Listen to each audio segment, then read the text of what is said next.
तर कैटच्या चटणीला आपण इथे सुरुवात करत आहोत। इथे मी 2 कैट घेतलेले आहे। याला काही जण कवट पण म्हणतात, पण खानदेशमध्ये याला कैटच म्हणतात। तर अनेक नावं आहेत याची। तर निवडत असताना थोडं जड असं कवट निवडायचं आहे, म्हणजे त्यात गर जास्त निघतो। आणि जे काळे झालेले असतात, तुम्ही बघतात की कैट हे वरून काळे झालेले असतात, ते शक्यतो नाही घ्यायचे, कारण त्यांना बुरशी लागलेली असू शकते। त्यामुळे अशा प्रकारे थोडे हिरवेगार कैट घ्यायचे।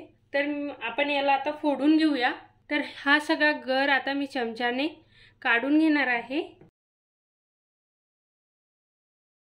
जवळजवळ इथे 1 वाटी गर निघालेला आहे। तर त्याचंच प्रमाण मी 1 वाटी गूळ घेणार आहे।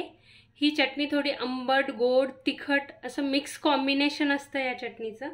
आणि ही चटणी खायला थोडी तिखटच छान लागते, म्हणून मी इथे 2 टेबलस्पून लाल तिखट घेतलेलं आहे।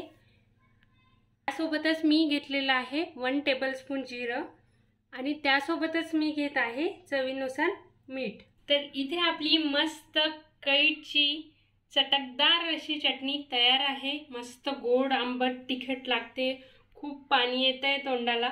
अशीच चटकदार रेसिपी बघण्यासाठी माझ्या चॅनलला सबस्क्राइब करा।